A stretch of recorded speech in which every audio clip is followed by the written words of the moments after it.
오늘은 취약계층 아동이 사회에 진출할 때 필요한 초기 비용 마련을 지원하는 자산 형성 지원 사업인 디딤 씨앗 통장에 대해 자세히 알아보고자 합니다.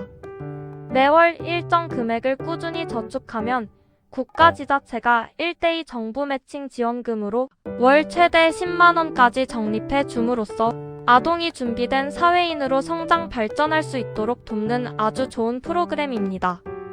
디딤 씨앗 통장은 보건복지부와 지방자치단체가 함께 지원하는 공적 자산 형성 지원 사업이며 공식 명칭은 아동 발달 지원 계좌입니다. 저소득층 아동들이 성인이 되었을 때 학자금, 취업훈련 비용, 주거비 마련 등에 필요한 초기 자본금을 만들도록 돕기 위하여 도입되었으며 아동이나 후원자가 매월 일정 금액을 저축하면 국가가 거기에 같은 금액의 2배를 더해주는 구조를 가지고 있습니다. 본래 이 제도가 생겨난 이유에 대해서 궁금해하시는 분들이 많은데 소득이 낮은 계층은 생활비를 감당하는 데 어려움을 겪는 일이 많아 사실상 저축을 하기 어려운 경우가 대부분입니다. 이러한 현실적인 문제를 해결하기 위하여 디딤 씨앗 통장을 만들었으며 사용자들이 일정 기간 동안 일정 금액을 저축하면 정부에서 이를 인정하여 정부 지원금을 지급해 줍니다. 이런 방법을 통하여 저축하는 습관을 자연스럽게 들이도록 돕고 또 미래를 위한 안정적인 재정 기반을 마련하는 데에 도움을 주려는 목적으로 이 제도가 도입된 것입니다. 디딤 씨앗 통장의 가장 큰 특징은 압도적인 매칭 비율입니다. 일반적인 적금 상품들과 가장 크게 구별되는 점은 정부가 월 최대 10만 원을 1:2의 비율로 매칭 지원해준다는 사실이며 월 5만 원을 저축하면 정부가 10만 원을 더해 총 15만 원이 적립되고 아동은 본인이 저축한 금액의 3배를 매달 적립할 수 있습니다. 여기서 한 가지 더 주목할 점은 아동이나 후원자는 매월 최대 50만 원까지 자유롭게 추가 적립이 가능하지만 국가 매칭 지원금은 월 10만 원 한도 내에서만 지원된다는 사실입니다. 또 이 통장에 적용되는 금리는 은행별로 다소 차이가 있지만 일반 정기적금 이자율 수준이 적용되며 일부 은행에서는 연 3% 정도의 금리를 제공하는 것으로 확인됩니다. 게다가 이 디딤 씨앗 통장은 국가가 아동의 자립을 보장하기 위하여 만든 제도인 만큼 법적인 보호장치도 마련되어 있습니다. 아동의 자립 지원을 위한 자산이기 때문에 해당 적립금은 기초생활보장수급자 선정 시 재산으로 산정되지 않으며 어떤 경우에도 압류가 금지되어 있어 채권자로부터 안전하게 보호받는다는 특징을 가지고 있습니다. 이런 놀라운 혜택을 제공받는 만큼 가입 대상은 엄격하게 제한되는데 만 18세 미만의 보호 대상 아동, 즉 아동양육시설, 공동생활가정, 가정위탁장애인, 생활시설 등의 보호를 받는 아동이 그 첫 번째이며 기초생활수급 가구 아동이 두 번째 대상입니다. 그리고 2025년부터는 가입 대상이 확대되어 그동안 혜택을 받지 못했던 차상위 계층 아동까지 새롭게 포함되었다는 사실이며 이런 변화는 복지 사각지대에 놓여있던 더 많은 취약계층 아동들에게 자립의 기회를 열어주었다는 점에서 매우 긍정적이라 볼 수 있습니다. 꼭 확인하셔야 할 필수 체크사항으로는 보호 대상 아동이 가정으로 복귀하거나 기초생활수급 혹은 차상위 가구가 수급 자격을 상실하게 되어 탈수급 가구가 되더라도 통장 지원이 지속된다는 사실입니다. 다만 가입 후에 아동이 만 18세 이전에 사망하거나 국적을 상실하는 등의 특별한 경우를 제외하고는 지원이 종료되는 일은 거의 없으며 만약 아동이 스스로 원해서 중도 해지를 하더라도 원금과 이자는 지급되지만 정부 지원금은 받을 수 없다는 점을 명확히 아셔야 합니다.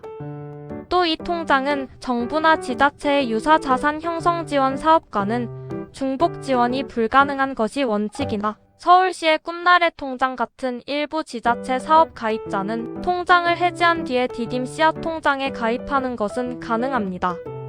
디딤 씨앗 통장의 신청 방법은 크게 두 가지로 나뉘는데 오프라인으로는 아동의 거주지, 시설 관할 행정복지센터, 곧 주민센터에 방문하여 신청서와 적립 및 사용 계획서를 작성 제출하는 방법이 있습니다.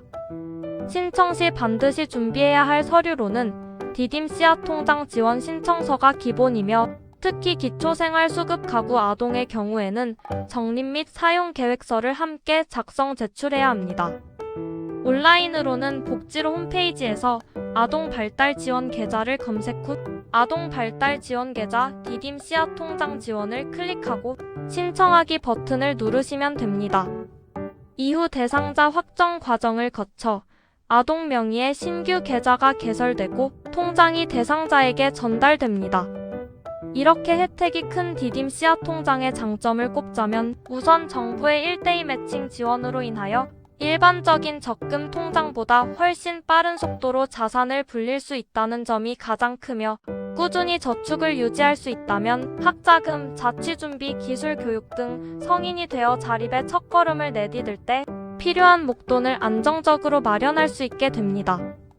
또 아동 본인의 이름으로 계좌가 관리되기에 어릴 때부터 금융 지식과 주인의식을 키우는 데에도 실질적인 도움이 된다는 점도 중요한 장점입니다.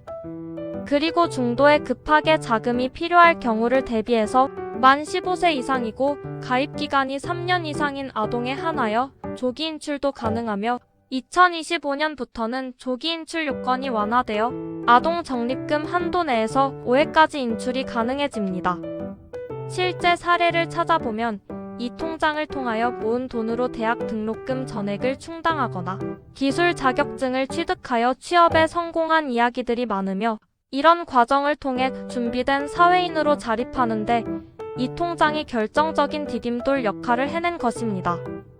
그리고 많은 분들이 이 통장에 대하여 몰랐던 사실이 있는데 디딤 씨앗 통장은 만 18세가 되었을 때 바로 해지하는 것이 원칙이지만 만 24세까지는 학자금, 기술 자격 취득, 주거 마련 등 자립을 위한 목적으로만 인출할 수 있으며 이때 사용 가능한 자립지원금의 목적은 더욱 구체적입니다. 예를 들어 학자금의 경우 대학교 등록금뿐만 아니라 자립 후의 직업훈련 비용까지 포함될 수 있으며 주거 마련 비용은 전세나 월세 보증금으로도 활용이 가능합니다.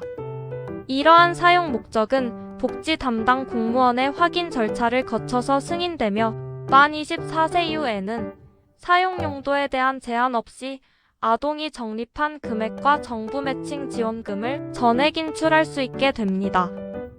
만 24세가 될 때까지 자립 사용 용도가 발생하지 않은 경우에는 자동으로 본인명의 계좌로 인출되는 시스템이 구축될 예정이라고 합니다.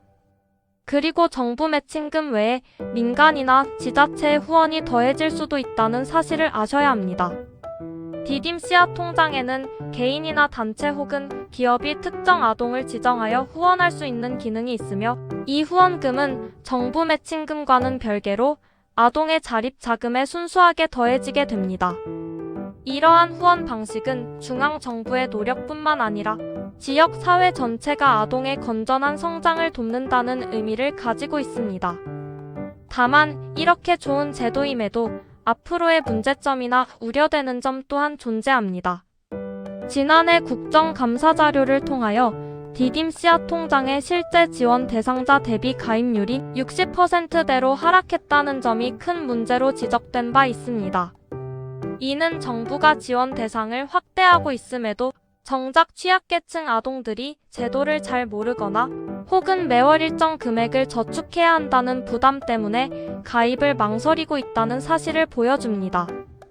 또 만기 이후에도 찾아가지 않은 적립금 규모가 약 2,500억 원 이상이라는 사실도 확인되었으며 이처럼 만기가 도래하고도 오랜 기간 동안 주인을 찾지 못한 잠자는 자산들이 너무나 많다는 점은 이 사업의 사후 관리가 미흡하다는 비판의 주요 원인이 되고 있습니다. 또 행정적인 관리 미숙으로 인하여 매달 수백 건의 후원금 지급 오류가 발생하는 등 운영상 주먹구구식 문제가 있다는 지적도 제기되었으며 남은 예산을 저출산 고령사회위원회 인건비로 전용하는 등 사업의 투명성과 효율성에 대한 우려도 있는 것이 사실입니다.